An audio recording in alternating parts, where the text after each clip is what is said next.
आइए मित्रों, हमारे YouTube चैनल स्वाध्याय में आपका हार्दिक स्वागत, अभिनंदन। आज हम आपके लिए लेकर आए हैं परमार्थ साधन के 8 विघ्न इस शीर्षक पर प्रेरणादायक ज्ञानवर्धक ज्ञान चर्चा। अगर आपने हमारे चैनल को लाइक और सब्सक्राइब नहीं किया है तो आपसे निवेदन है, कृपया चैनल को लाइक और सब्सक्राइब अवश्य करें। भगवत प्राप्ति के साधक को या परमार्थ पथ के पथिक को एक एक पैर संभाल कर रखना चाहिए। इस मार्ग में अनेकों विघ्न हैं। आज उनमें से 8 प्रधान विघ्नों के संबंध में कुछ आलोचना करनी है। वे 8 ये हैं: आलस्य, विलासिता, प्रसिद्धि, मान बढ़ाई, गुरुपन, बाहरी दिखाव, पर दोष चिंतन और सांसारिक कार्यों की अत्यंत अधिकता। आलस्य, आलसी मनुष्य का जीवन तमोमय रहता है। वह किसी भी काम को प्रायः पूरा नहीं कर पाता। आजकल करते करते ही उसके जीवन के दिन पूरे हो जाते हैं। वह परमार्थ की बातें सुनता सुनाता है, उसे अच्छी भी लगती हैं, परंतु आलस्य उसे साधन में तत्पर नहीं होने देता। श्रद्धावान पुरुष भी आलस्य के कारण उद्देश्य सिद्धि तक नहीं पहुंच पाता। इसीलिए श्रद्धा के साथ तत्परता की आवश्यकता भगवान ने गीता में बतलाई है। आलस्य से तत्परता का विरोध है। आलस्य सदा यही भावना उत्पन्न करता रहता है कि क्या है, पीछे कर लेंगे। जब कोई उसके मन में कुछ करने की भावना होती है, तभी आलस्य प्रमाद, जम्हाई, तंद्रा आदि के रूप में आकर उसे घेर लेता है। अतएव आलस्य को साधन मार्ग का एक बहुत बड़ा शत्रु मानकर जिस किसी उपाय से भी उसका नाश करना चाहिए। विलासिता, विलासी पुरुष को मौज शौक के समान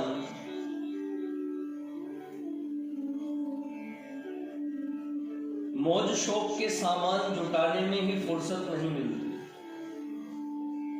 वह साधन कब करे? पहले सामान इकट्ठा करना, फिर उससे शरीर को सजाना, यही उसका प्रधान कार्य होता है।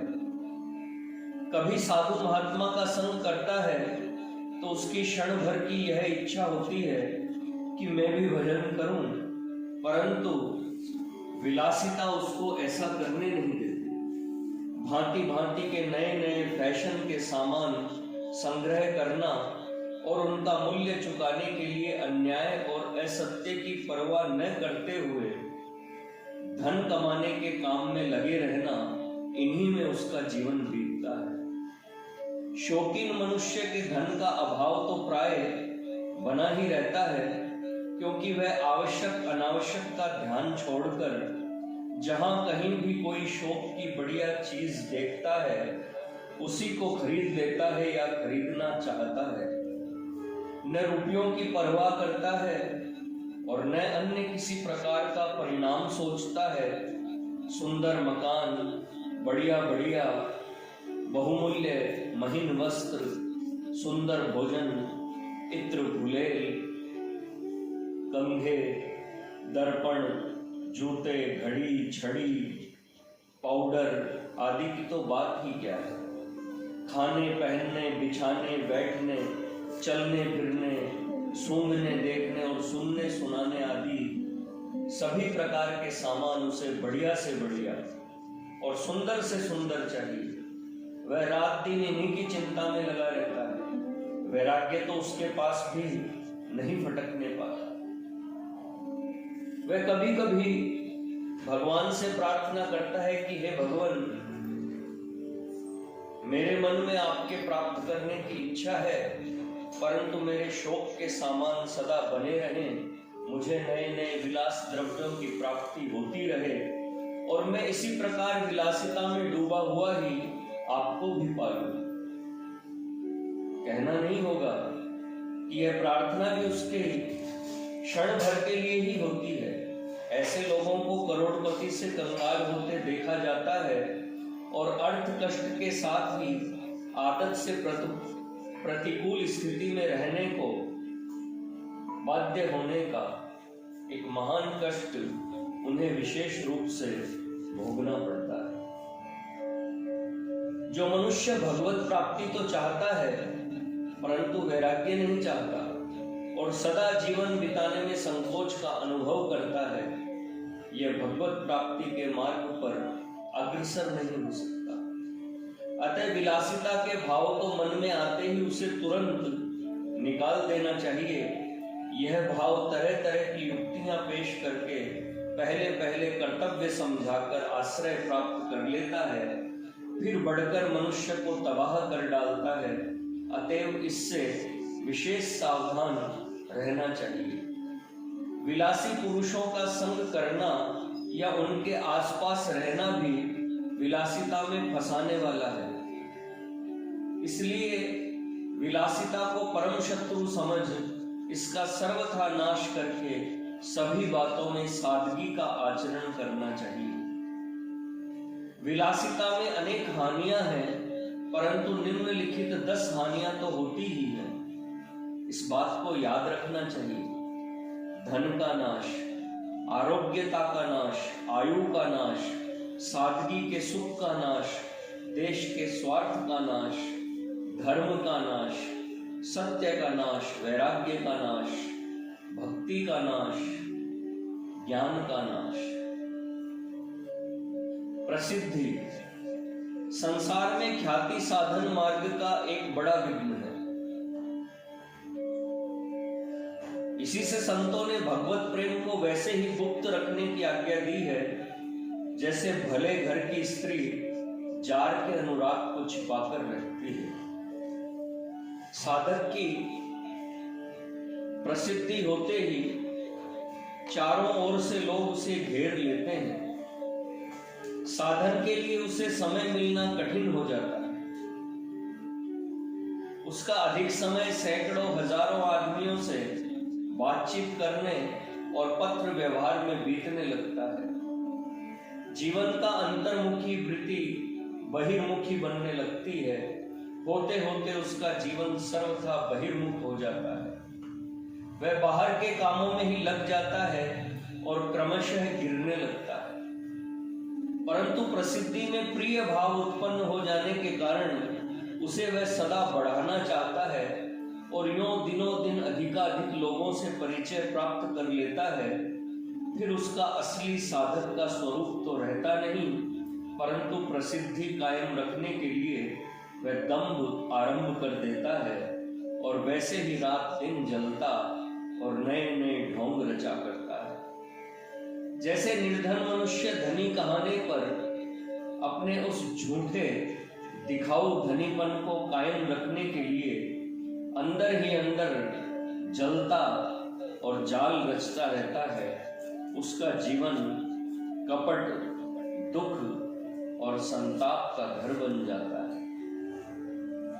ऐसी अवस्था में साधन का तो स्मरण ही नहीं रहता।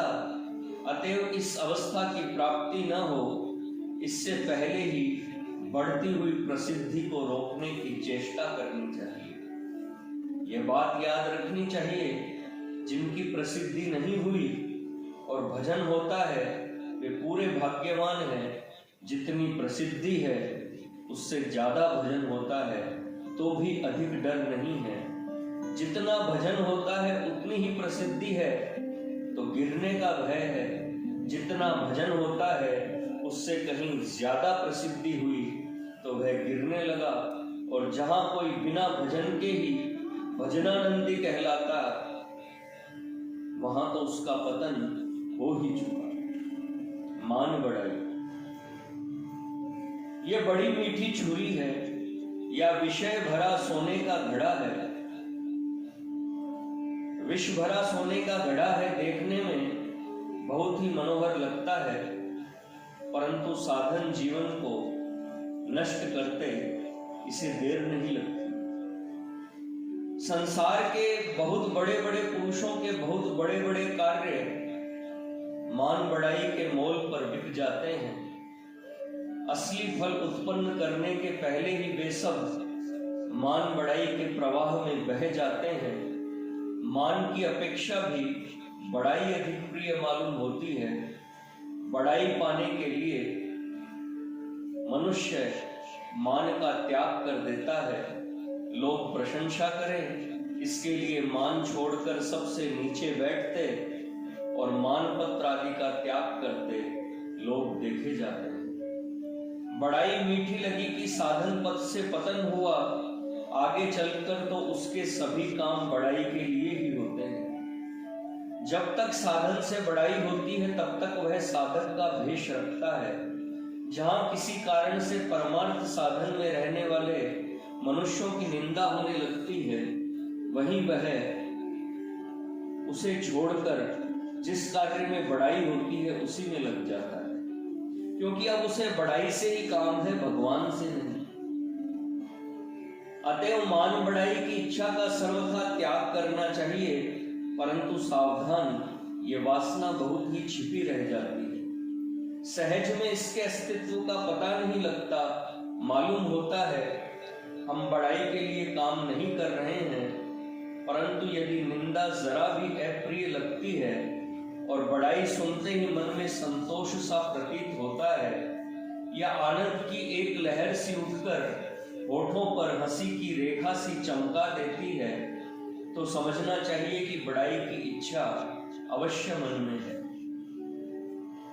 बहुत से मनुष्य तो भोगों तक का त्याग भी बढ़ाई पाने के लिए ही करते हैं।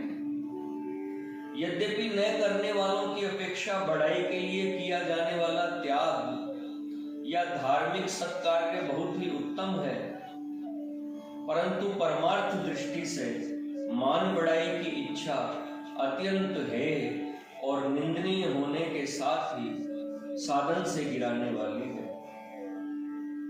गुरु भाव। साधन अवस्था में मनुष्य के लिए गुरु भाव को प्राप्त हो जाना बहुत ही हानिकारक है। ऐसी अवस्था में जब वह स्वयं ही सिद्धावस्था को प्राप्त नहीं होता, जब उसी का साधन पथ रुक जाता है, तब वह दूसरों को तो कैसे पार पहुंचावेगा। ऐसे ही कच्चे गुरुओं के संबंध में यह कहा जाता है, जैसे अंधा अंधों की लकड़ी पकड़कर अपने सहित सबको गड्ढे में डाल देता है, वैसे ही दशा इनकी होती है। परमार्थ पथ में गुरु बनने का अधिकार उसी को है जो सिद्धावस्था को प्राप्त कर चुका हो। जो स्वयं लक्ष्य तक नहीं पहुंचा है, वह यदि दूसरों के पहुंचाने का ठेका लेने लग जाता है तो उसका परिणाम प्रायः बुरा ही होता है। शिष्यों में से कोई सेवा करता है तो उस पर उसका मोह हो जाता है, कोई प्रतिकूल होता है तो उस पर क्रोध आता है, सेवक के विरोधी से द्वेष होता है, दलबंदी हो जाती है, जीवन बहिर्मुख होकर भांति भांति के झंझटों में लग जाता है, साधन छूट जाता है, उपदेश और दीक्षा देना ही जीवन का व्यापार बन जाता है, राग द्वेष बढ़ते रहते हैं और अंत में वह सर्वथा गिर जाता है।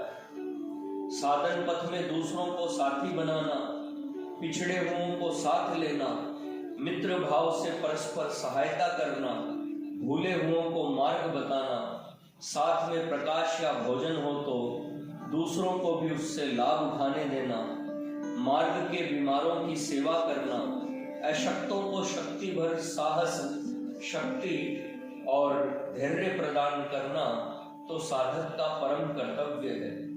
परंतु गुरु बनकर उनसे सेवा कराना, पूजा प्राप्त करना, अपने को ऊंचा मानकर उन्हें नीचा समझना, दीक्षा देना, संप्रदाय बनाना, अपने मत को आग्रह से चलाना, दूसरों की निंदा करना और बड़प्पन बघारना आदि बातें भूलकर भी नहीं करनी चाहिए। बाहरी दिखाव। साधन में दिखाव की भावना बहुत बुरी है। वस्त्र, भोजन और आश्रम आदि बातों में मनुष्य पहले तो संयम के भाव से कार्य करता है, परंतु पीछे उसमें प्राय दिखाव का भाव आ जाता है। इसके अतिरिक्त ऐसा सुंदर आश्रम बने जिसे देखते ही लोगों का मन मोहित हो जाए। भोजन में इतनी सादगी हो कि देखते ही लोग आकर्षित हो जाए। वस्त्र इस ढंग से पहने जाएं कि लोगों के मन में उनको देखकर खिंच न जाए। ऐसे भावों से भी ये कार्य होते हैं। यद्यपि ये दिखावटी भाव सुंदर और असुंदर दोनों ही प्रकार के चाल चलन और वेशभूषा में ही रह सकते हैं। बढ़िया कपड़े पहनने वाले में स्वाभाविकता हो सकती है और मोटा खद्दर या गेरुआ अथवा बिगाड़ कर कपड़े पहनने वाले में दिखाव का भाव रह सकता है। इसका संबंध ऊपर की क्रिया से नहीं है, मन से है। तथापि अधिकतर सुंदर दिखाने की भावना ही रहती है। लोक में जो फैशन सुंदर समझी जाती है उसी का अनुकरण करने का चेष्टा प्राय हुआ करती है। अंदर सच्चाई होने पर भी दिखाव की चेष्टा साधक को गिरा ही देती है। अतएव इससे सदा बचना चाहिए। परदोष चिंतन, यह भी साधन मार्ग का एक भारी विघ्न है। जो मनुष्य दूसरे के दोषों का चिंतन करता है वह भगवान का चिंतन नहीं कर सकता। उसके चित्त में सदा द्वेषाग्नि जला करती है। उसकी जहां नजर जाती है वहीं उसे दोष दिखाई देते हैं। दोषदर्शी सर्वत्र भगवान को कैसे देखे? इसी कारण वहां जहां तहां हर किसी की निंदा कर बैठता है। पर दोष दर्शन और पर निंदा साधन पथ के बहुत गहरे गड्ढे हैं। जो इनमें गिर पड़ता है वह सहज ही नहीं उठ सकता। उसका सारा भजन साधन छूट जाता है। अतएव साधक को अपने दोष देखने तथा अपनी सच्ची निंदा करनी चाहिए। जगत की ओर से उदासीन रहना ही उसके लिए श्रेयकर है। सांसारिक कार्यों की अधिकता। मनुष्य को घर के, संसार के, आजीविका के, यहाँ तक कि परोपकार तक के कार्य उसी हद तक करने चाहिए जिसमें विश्राम करने तथा दूसरी आवश्यक बातें सोचने के लिए पर्याप्त समय मिल जाए। जो मनुष्य सुबह से लेकर रात को सोने तक काम में ही लगे रहते हैं, उनको जब विश्राम करने की ही फुर्सत नहीं मिलती तब घंटे 2 घंटे स्वाध्याय करने अथवा मन लगाकर भगवत चिंतन करने को तो अवकाश मिलना संभव ही कैसे हो सकता है। उनका सारा दिन हाय हाय करके बीतता है। मुश्किल से नहाने खाने को समय मिलता है। वे उन्हीं कामों की चिंता करते करते सो जाते हैं जिससे स्वप्न में भी उन्हें वैसी ही सृष्टि में विचरण करना पड़ता है।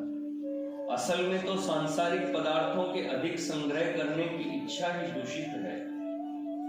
दान के तथा परोपकार के लिए भी धन संग्रह करने वालों के मानसिक दयनीय दुर्दशा के दृश्य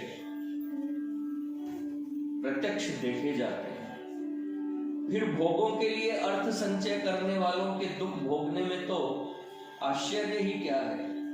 परंतु धन संचय किया भी जाए तो इतना काम तो कभी नहीं बढ़ाना चाहिए जिसकी संभाल और देखभाल करने में ही जीवन का अमूल्य समय रोज 2 घड़ी स्वस्थ चित्त से भगवत भजन किए बिना ही बीत जाए। जिन बेचारों के पेट पूरे नहीं भरते उनके लिए तो कदाचित दिन रात मजदूरी में लगे रहना और अधिक से अधिक कार्य का विस्तार करना क्षम्य भी हो सकता है।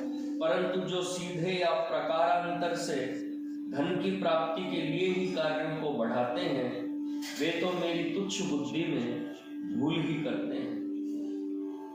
निष्काम भाव से करने की इच्छा रखने वाले पुरुष भी जब अधिक कार्यों में व्यस्त हो जाते हैं तब प्रायः निष्काम भाव चला जाता है और कहीं कहीं तो ऐसी परिस्थिति उत्पन्न हो जाती है जिसमें बाध्य होकर सकाम भाव का आश्रय लेना पड़ता है। अतएव जहां तक बने साधक पुरुष को सांसारिक कार्य उतने ही करने चाहिए जितने में गृहस्थी का खर्च सादगी से चल जाए। प्रतिदिन नियमित रूप से भजन साधन को समय मिल सके, चित्त न अशांत हो और न निकम्मेपन के कारण प्रमाद या आलस्य को ही अवसर मिले, कर्तव्य पालन की तत्परता बनी रहे और मनुष्य जीवन के मुख्य ध्येय भगवत प्राप्ति का कभी भूलकर भी विस्मरण न हो। विघ्न और भी बहुत से हैं, पर प्रधान विघ्नों में ये 8 बड़े प्रबल हैं। साधक को चाहिए कि वह दयामय सच्चिदानंद घन भगवान की कृपा पर विश्वास करके और उसी का आश्रय ग्रहण करके इन विघ्नों का नाश कर दें। प्रभु कृपा के बल से असंभव भी संभव हो जाता है। मनुष्य प्रभु कृपा पर जितना ही विश्वास करता है उतना ही वह प्रभु की सुखमय गोद की ओर आगे बढ़ता है। मित्रों, यह थी परमार्थ साधन के 8 विघ्न इस शीर्षक पर प्रेरणादायक ज्ञानवर्धक ज्ञान चर्चा। अगर आपको हमारा चैनल पसंद आए तो इसे लाइक और सब्सक्राइब अवश्य करें। धन्यवाद।